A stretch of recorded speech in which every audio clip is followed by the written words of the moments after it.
van a disertar la doctora Lili Fla, abogada egresada de la Facultad de Derecho de la Universidad de Buenos Aires, titular del Juzgado Nacional de Primera Instancia en lo Civil número 90, profesora consulta de la Facultad de Derecho de la Universidad de Buenos Aires, subdirectora del Departamento de Derecho Privado de la Facultad de Derecho de la Universidad de Buenos Aires a partir del año 1994, es directora del posgrado del Programa de Actualización y Profundización en Derecho de la Salud e integrante de la Cátedra Bioética de la UNESCO. También nos van a acompañar el profesor Dr. Carlos Mercau, profesor asociado de Pediatría por la Universidad de El Salvador, presidente de la Sociedad de Neonatología de la AMA, presidente del Colegio Argentino de Neonatología, director de la carrera de especialista en Pediatría de la UBA, subdirector de la carrera de especialista en Medicina Sanitaria de la UBA, director del Hospital General de Agudas Ramos Mejía de la Ciudad de Buenos Aires y miembro de la Comisión Directiva de la AMA y secretario general del CRAMA. Y por último, va a disertar la doctora Marisa Herrera, abogada con diploma de honor por la UBA, doctora en Derecho por la Universidad de Buenos Aires, especialista en Derecho de Familia, docente de la carrera de especialización en Derecho de Familia y la maestría en Derecho de Familia, Infancia y Adolescencia. Es subdirectora de la carrera de especialización, es profesora adjunta de la materia de Derecho de Familia y Sucesiones, docente de la carrera de Problemáticas Sociales e Infantos-Juveniles de la UBA, subdirectora de la maestría en Derecho Civil Constitucionalizado, y sigue el currículum de Marisa, investigadora del CONICET, investigadora adscripta del Instituto de Investigaciones Jurídicos y Sociales Ambrosio Gioja de la Universidad de Buenos Aires. Voy a tratar de ser breve porque ya estuve viendo en el pasillo que vamos a disentir, porque como decía ya la doctora Kemmelmacher, vamos a tratar temas conflictivos. No hay absolutos y sabemos que nos toca un tema conflictivo, especialmente porque no nos ponemos de acuerdo los distintos profesionales o las distintas profesiones que toman el tema del comienzo de la vida humana. Yo voy a tomar un detalle o reiterar un poco lo que dijo la doctora Kemmelmacher a propósito de la inclusión de la bioética en este proyecto de código. Antes, el código de Vélez, no existía la bioética, no existía el cuerpo humano, el respeto por la persona como tal. Todo esto vino mucho después, la defensa de los derechos personalísimos, etcétera, etcétera. Entonces estamos ante un nuevo paradigma y desde ahí es que empezamos a mirar y a estudiar el tema de comienzo de la vida o comienzo de la persona o de la existencia. Fíjense un detalle simplemente, porque el Código de Vélez, el que nos rige todavía, no habla, no define lo que es la persona, simplemente es un ente susceptible de adquirir derechos y contraer obligaciones. ¿Dónde está el cuerpo humano? ¿Dónde está su dignidad? ¿Dónde está su autonomía? No estaba previsto en esa forma de redactar. ¿Y por qué consideramos que todas estas normas que se incluyen en el Código Civil tienen mucha importancia desde el punto de vista de la salud? Porque si vamos a la Constitución o si vamos a nuestro sistema, nosotros tenemos un sistema federal. Esto les digo a los médicos también, es decir, que son facultades que se reservan las provincias para determinados temas. Ahí me mira el doctor Loza porque estoy hablando de un tema de él. Pero disculpe, por ahí no voy a ser tan precisa. El tema es que cómo se logra incorporar al Código Civil los temas de salud, de los cuales muchos de ellos habló la doctora Kemmelmacher, porque estamos en el tema de los derechos personalísimos y los derechos personalísimos corresponden al Código Civil. Entonces es posible fijar pautas generales, porque estamos frente a un código. El código son normas generales que las provincias no podrían luego dictar leyes que oraden el piso que estableció el Código Civil. Y esto es muy claro, que ya lo habló la doctora Kemmelmacher, en el tema de las investigaciones con seres humanos, porque hasta ahora no tenemos ley al respecto. Entonces hay normas provinciales y sabemos que funciona el ANMAT, pero no hay una ley nacional que fije esas pautas de las cuales habló la doctora. Pero voy a hablar de mi tema, que es el comienzo de la vida de la persona humana. Este es el artículo 19, cuestionado desde su génesis. La existencia de la persona humana comienza con la concepción en el seno materno. Así decía también el código vigente, o dice, mejor dicho. El proyecto del 98, del cual se habló hace un rato, hablaba de la concepción, para eliminar lo del seno materno frente a los adelantos tecnológicos, científicos y técnicos que hubo en el interín. Ahora volvemos a comienza con la concepción en el seno materno. Pero esto, solo esto ya trae mucho conflicto. Algunos porque quieren que quede en la concepción, otros porque no quieren que se hable de la concepción, sino que hablar de la existencia de la persona humana desde el nacimiento, por ejemplo. Y esto ya nos desvirtúa la segunda parte, que yo creo que es muy importante, porque vuelvo a repetir, es un código civil. Hay que decir y aclarar y dejar sentado cuándo tenemos una persona, porque esto va a traer consecuencias totales en todo lo que tiene que ver el derecho patrimonial y el extrapatrimonial. Y esto no tiene que ver con el derecho penal, que es lo que a muchos les preocupa, el tema sobre los alcances sobre el derecho penal. Esto no es derecho penal, esto es derecho civil.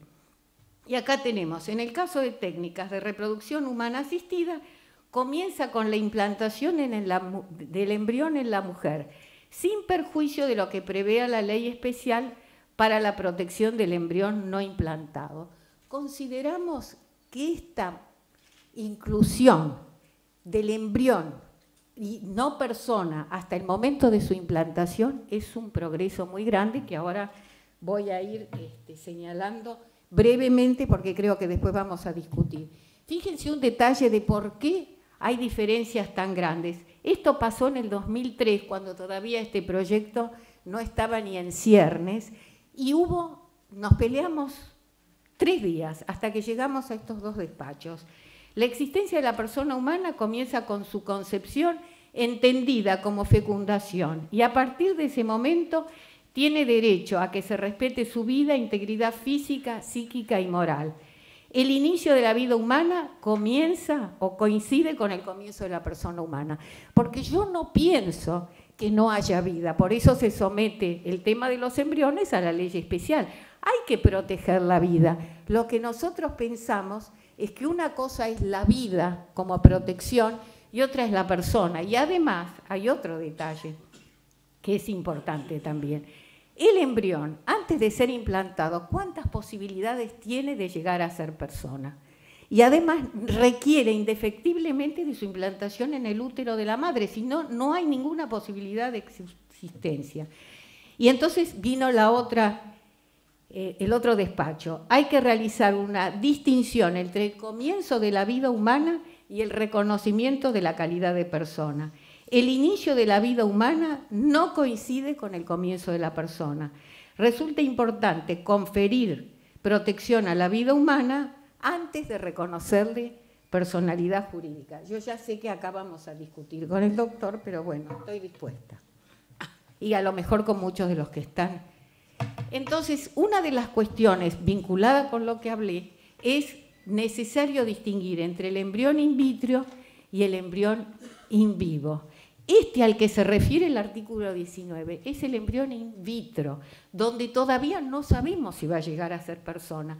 Por eso decimos que no corresponde someter a ambos a un mismo estatus jurídico, ya que no son entes iguales, tanto desde el punto de vista biológico como desde el punto de vista moral y ético. Como ya les dije, va a haber discusión al respecto.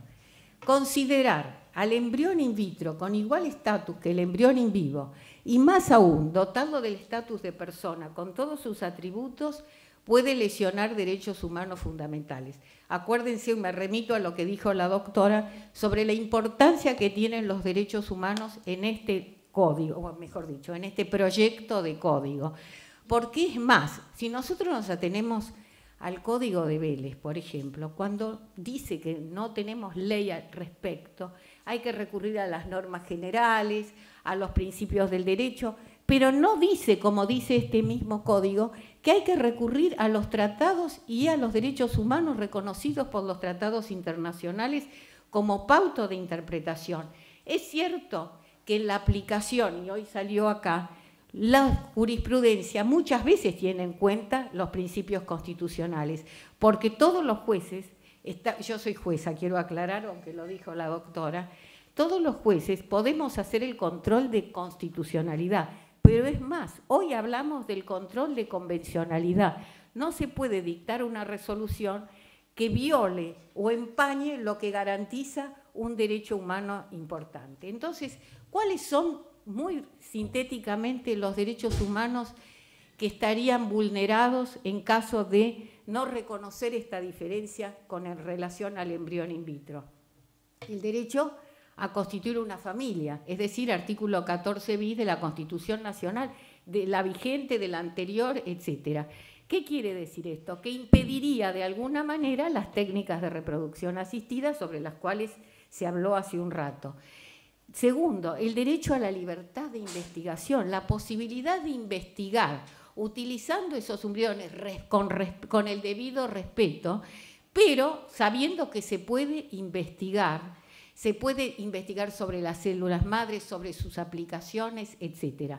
Y el tercer derecho humano es el derecho a la salud, artículo 33 de la Constitución Argentina. ¿Por qué? Porque de alguna manera permite el diagnóstico preimplantatorio, permite curar, entre comillas, las enfermedades genéticas, siempre que no se toque a la descendencia. Y esto está previsto incluso en el proyecto de código, que no se puede experimentar sobre los embriones, sobre las personas, salvo situaciones para evitar enfermedades, pero nunca pueden ser modificaciones que alteren o que modifiquen a la descendencia. Es decir, se podrían tocar, entre comillas, las células somáticas, pero de ninguna manera las germinales.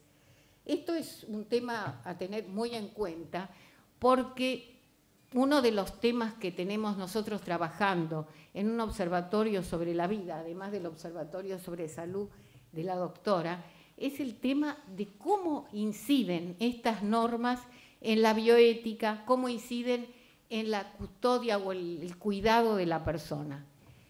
Por eso, precisar el momento exacto en que se inicia la vida humana ha sido una consideración que ha desvelado a biólogos, teólogos, filósofos y juristas, difíciles de aceptar, porque hay distintas teorías y distintos momentos a partir de los cuales se considera que estamos viviendo ya o frente a una persona. Algunos empiezan y dicen que la vida se inicia con la unión de los gametos.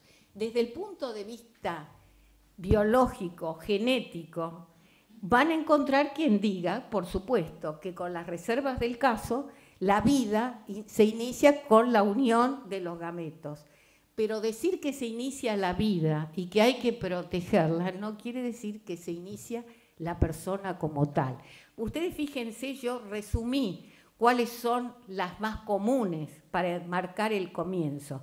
La fecundación, la implantación, la actividad cerebral del embrión, la viabilidad del feto o aún las más elaboradas, la relacionalidad o culturalización del feto. Es decir, que ustedes ven un abanico de posibilidades muy grandes y si vamos, por ejemplo, a legislaciones extranjeras, no voy lejos, voy a Brasil. En Brasil se habla de que comienza con el nacimiento, con lo cual ya no tenemos el problema de definir distintos estadios. Bueno, los pactos internacionales de derechos humanos de los que venimos hablando, que se han incorporado a la Constitución en el año 94, reconocen explícita o implícitamente el derecho a la vida.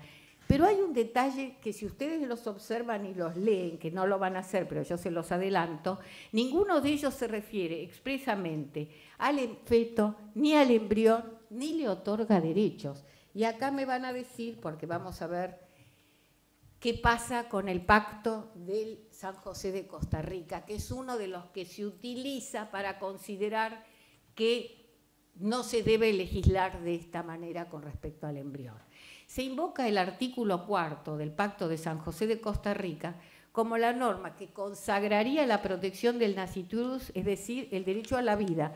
Toda persona tiene derecho a que se respete su vida Este derecho estará protegido por la ley y en general, dice, a partir del momento de la concepción. Nadie puede ser privado de la vida arbitrariamente. Este es el párrafo que se utiliza básicamente para negarse a esta concepción que se incorporó al proyecto. Pero la aceptación del concepto absoluto, el derecho a la vida desde el momento de la concepción, que fue la razón por la cual se incluyó de esta manera, hubiera implicado la derogación de la legislación que regía en 1948 respecto del aborto en los países que mantenían legalizado el aborto. Y en nuestro caso hubiese significado la derogación del artículo 86 del Código Penal, es decir, el que prevé los casos de aborto no punible.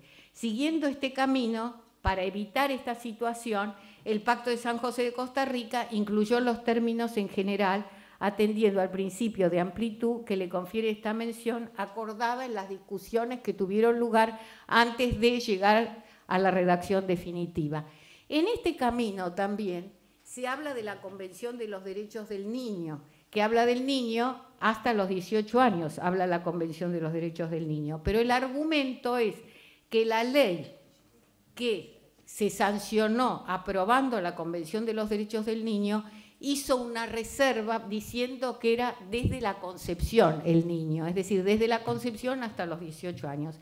Y esto, de alguna manera, se ve desvirtuado por el último fallo de la Corte Suprema con relación a un caso de aborto no punible, donde se habló que esto en realidad no es expresamente una reserva como resulta de la Convención de Interpretación de los Tratados de Viena, sino que es una declaración interpretativa y que siempre de por medio está la normativa de protección. Entonces, de acuerdo al expuesto, esto no. Se perfilan dos concepciones que atañen al embrión in vitro. Una que le confiere al embrión in vitro la calidad de persona y otra que lo conceptualiza como una cosa, lo cual nos negamos totalmente. Nosotros creemos que es vida, pero hay autores chilenos, Vázquez, Yáñez, por ejemplo, que dice es una cosa con condiciones especiales, que no puede ser objeto de transacciones de orden patrimonial.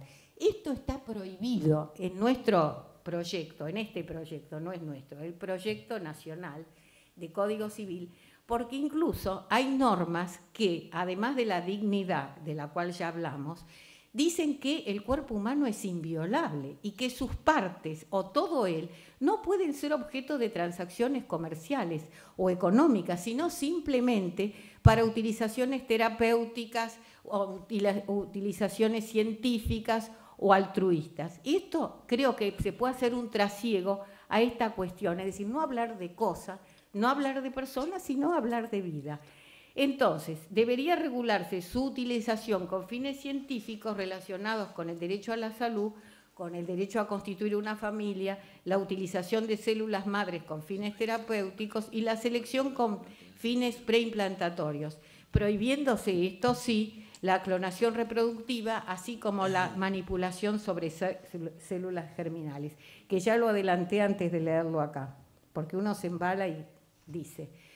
En realidad, en síntesis, aparece adecuado, y esto es una cuestión que estuvimos conversando después de la sanción del Código, pero en estos últimos tiempos que se hacen reuniones para debatir, que se piensa con gente, con genetistas, con toda clase de profesionales, pudimos alcanzar una especie de acuerdo en decir que parece adecuada la idea central que subyace en el texto de diferenciar el embrión implantado en el seno materno del que no lo está a los fines del reconocimiento de su personalidad jurídica. No necesariamente, esto es lo importante, deben coincidir los criterios biológicos sobre el comienzo de la vida con la solución normativa que recepte el Código sobre el comienzo de la existencia de la persona humana. Es decir, una cosa es la biología y otra es un Código Civil que nos tiene que dar las pautas normativas sobre las que se va a aceptar el concepto de persona. Bueno, creo que dije lo suficiente como para abrir el debate luego. Muchas gracias.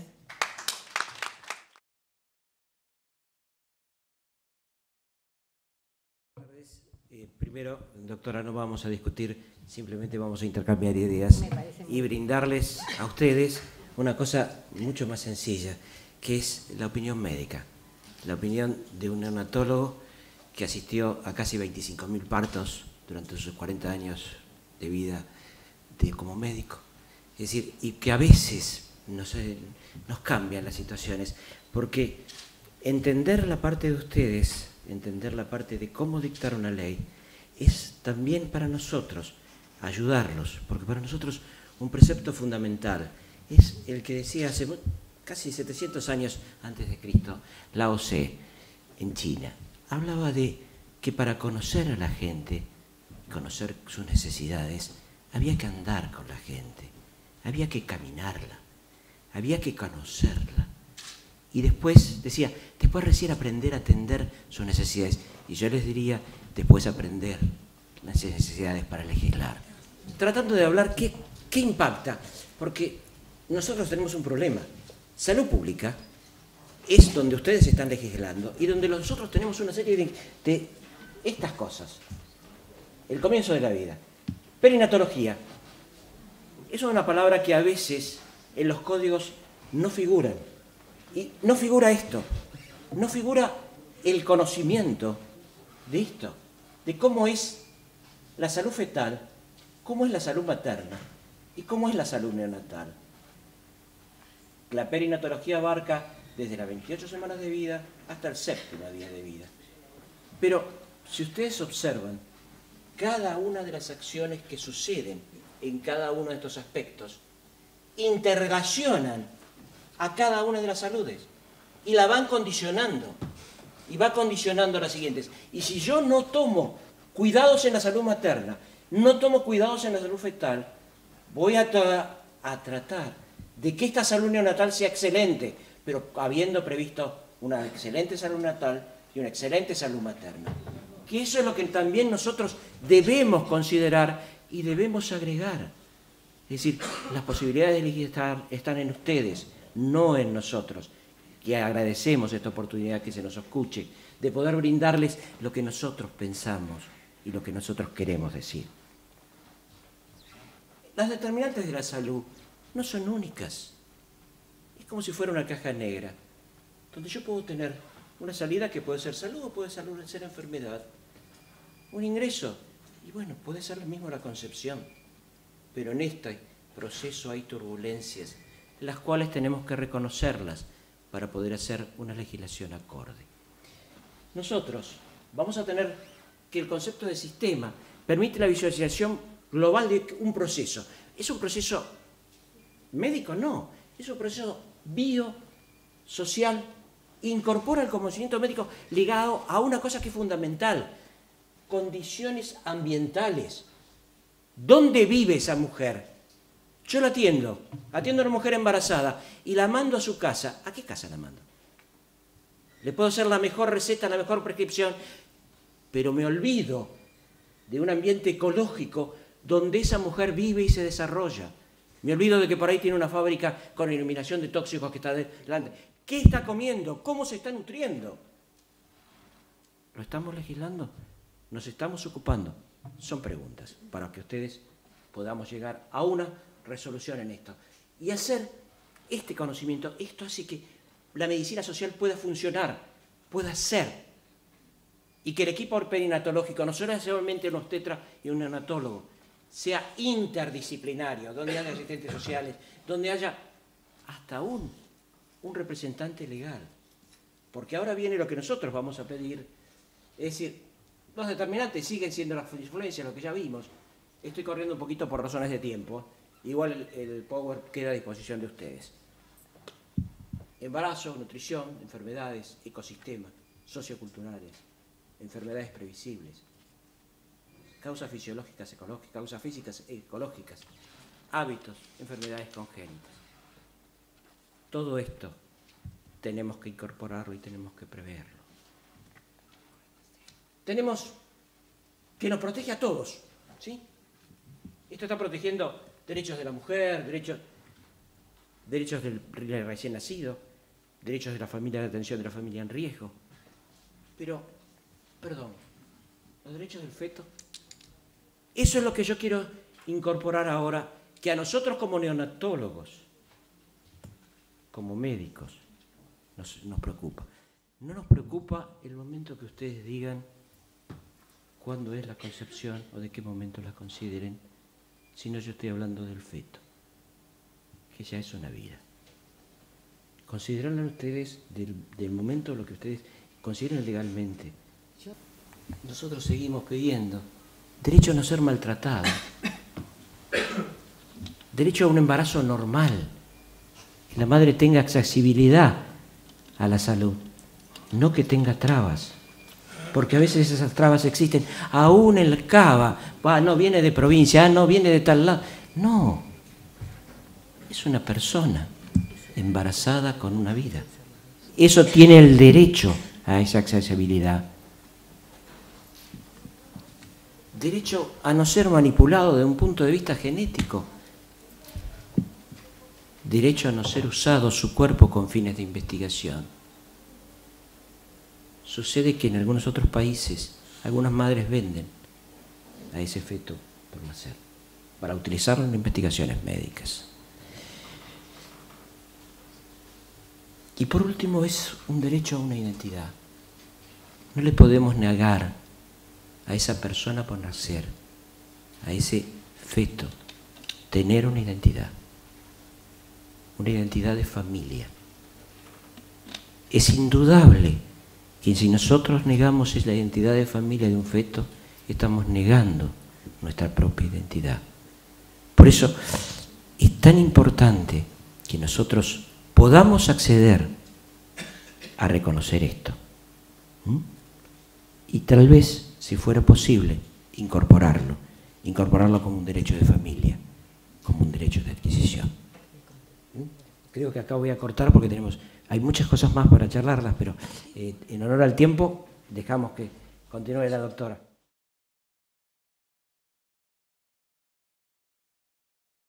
Bueno, agradezco mucho la invitación para poder hablar sobre este tema que tiene que ver con la naturaleza jurídica del embrión. Eso es lo que me voy a centralizar, no el tema del feto, digamos, ningún derecho de familia, el feto, no, sino básicamente a lo que tiene que ver con el embrión.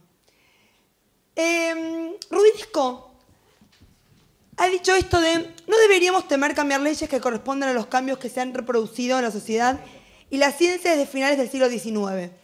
Cualquier cambio relacionado con la familia ha llevado a la sociedad al pánico. El divorcio, la igualdad de derechos de los padres, el aborto, siempre se está diciendo que un apocalipsis está a punto de pasar y nunca pasa. Apocalipsis sería una humanidad que no quiera hijos. Básicamente, este es un elemento fundamental para empezar a ver por qué le tenemos tanto miedo a los cambios y que también nos dicen que este Código Civil es apocalíptico y vamos a ver que en realidad no regula nada más y nada menos que las cosas que ya hoy y hace tiempo pasan en la Argentina. Bueno, ahí he hablado muy bien, nunca puedo hablar detrás de una tarima porque me siento como presionada. Hay claramente un cambio cultural en esto, y esto Aida lo ha dicho muy bien. Esto tiene que ver cuáles son las bases sobre las cuales se cimienta la reforma del Código Civil en materia de familia y donde se inserta esta idea de por qué el embrión no implantado no es persona. Esto tiene que ver con muchos derechos todos de raigambre constitucional, que tiene que ver con esta idea que ella dijo del pluralismo, de la libertad y de poder formar una familia, el tema del principio de realidad, el tema del derecho a hacerme el desarrollo de la ciencia médica y el tema también del principio de no regresividad. ¿Y esto por qué? La ley de matrimonio igualitario no se transaba, en el sentido de que era obvio que una reforma del Código Civil iba a respetar una ley democrática, porque tenemos el principio de no regresividad. A los que le dimos derechos no se los podemos después sacar. Además, porque Argentina no ha colapsado por el tema del matrimonio igualitario tampoco.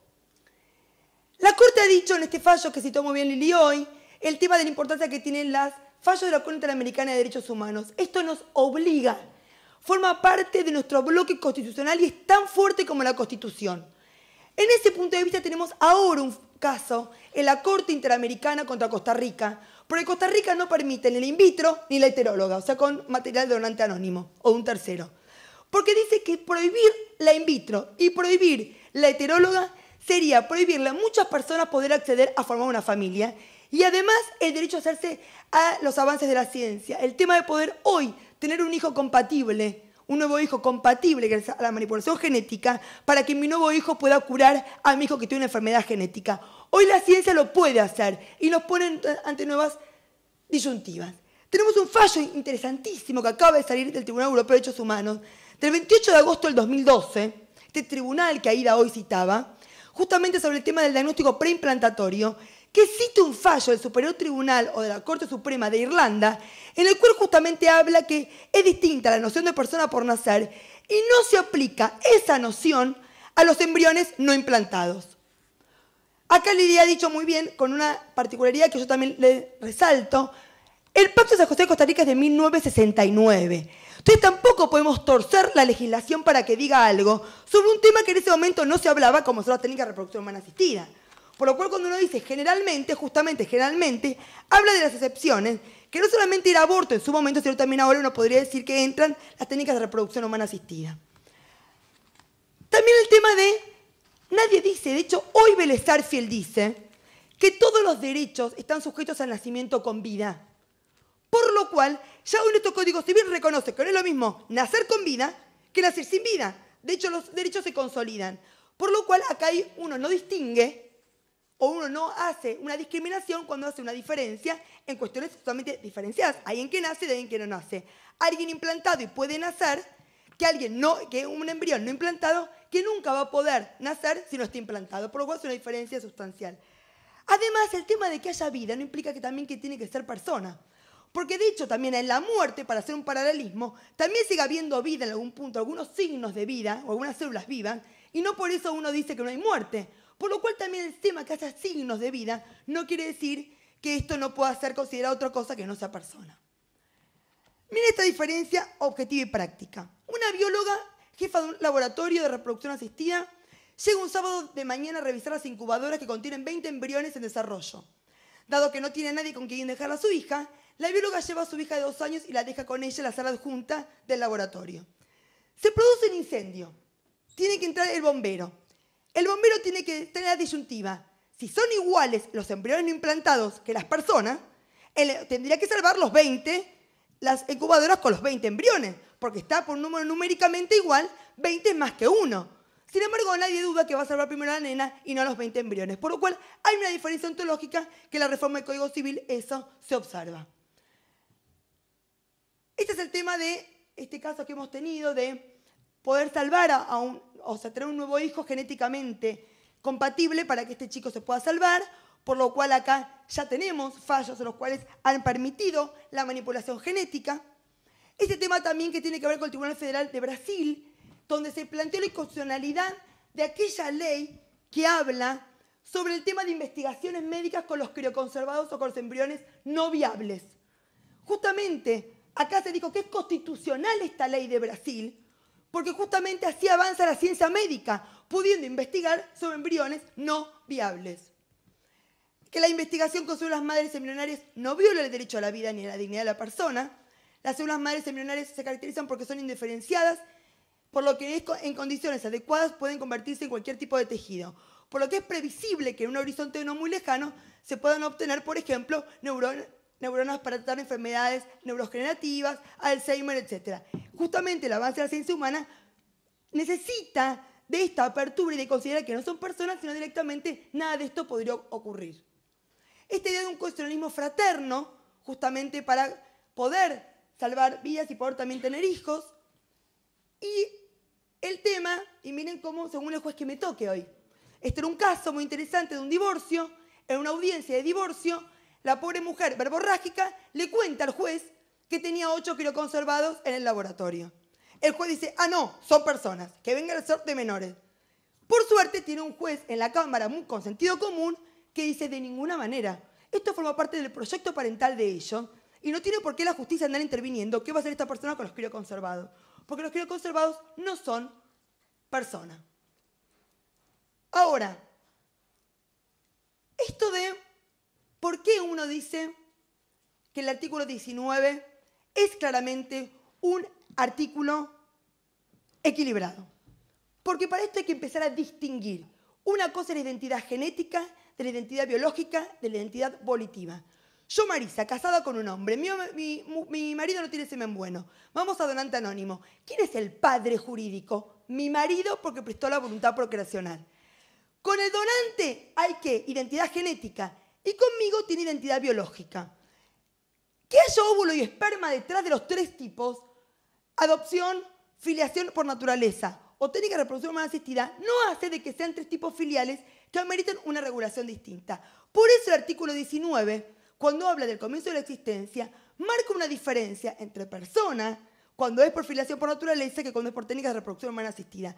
Y esta última parte del articulado, sin perjuicio de lo que prevé la ley especial para la protección del embrión no implantado, fue algo que se sumó después de una reunión que, como dijo Aida, tuvieron con el arzobispado, por lo cual también se escuchan otras voces.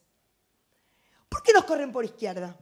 Porque también como el doctor nos interesa saber qué piensa la gente que trabaja en estos temas. Y especialmente la gente, los médicos que trabajan en técnicas de reproducción humana asistida. En una investigación que se hizo el año pasado, a 80 médicos reproductólogos, que es un gran número, porque en el interior todavía no está tan desarrollada la técnica, por lo cual se hace mucho en Capital Federal, se le hizo estas preguntas. Primero, el 100% de los médicos, y esto se hizo en forma anónima para que nadie tenga miedo a contestar, lo cual eso implica que hace que la muestra sea mejor, o por lo menos más libre, se dice, el 100% ninguno consideró el embrión implantado persona. La gente que trabaja en esto, no los abogados. Cuando se le pregunta, ¿qué piensa? ¿Desde cuándo es persona? En estas variables que Lili ponía, en el momento de inmediato posterior, en la implantación del día 14, iniciación, el 60% de los 80 médicos que estaban ahí dijo la variable 6. Por eso nos corren por izquierda. Porque en el proyecto encima se le da protección en el 12% de lo que los médicos que trabajan esto todos los días creen que el embrión tendría que ser considerado por lo menos persona. Por lo cual, es cierto que también esta idea de la crioconservación y que el embrión no es persona nos permite poder dar hoy o el día de mañana con la reforma una respuesta clara a este conflicto que tuvimos, por ejemplo, con este famoso caso de una pareja, tiene un hijo, le quedan 5 crioconservados, se separan o se divorcian, la mujer se los quiere implantar y el marido ya no. El centro de salud dice, yo sin la autorización del marido no puedo hacer nada, lo cual está muy bien, y ella va a la justicia. La justicia dice que como son personas, tiene que implantárselo. Sentido común. Hubiera sido al revés, porque son personas. El que quiere es el hombre y no la mujer. ¿A alguien se le ocurre obligar a la mujer a transferírselos en contra de ella y encima con consigna policial? Porque ella cuando sale de la implantación puede tomar la píldora después. Entonces, claramente, acá nosotros decimos en la reforma que no es persona y por ende el hombre puede revocar su consentimiento o en realidad prestarlo en cada una de las implantaciones. Bueno, como Aida muy bien dijo, el tema del post-mortem, también tenemos fallos. ¿Por qué es que regulamos? Porque cuando uno regula, también pone pautas claras y no es el juez que me toque según lo que considera viable. Uno también, cuando uno regula, al post-mortem también le va a dar una respuesta. Que también hoy tenemos filiación post-mortem, tenemos adopción post-mortem. ¿Puede pasar que cuando yo me estoy inseminando, mi marido salga de la clínica y lo pise un auto? Como poder, ojalá que no, pero poder puede. Ese supuesto excepcional es lo que se regula acá. Igual que la adopción. Yo puedo en pleno proceso de adopción que yo o mi marido se muera, como poder se puede. ¿Qué pasa en ese caso? La adopción es viable a favor de una persona sola. Nada más que eso, se regula ese supuesto.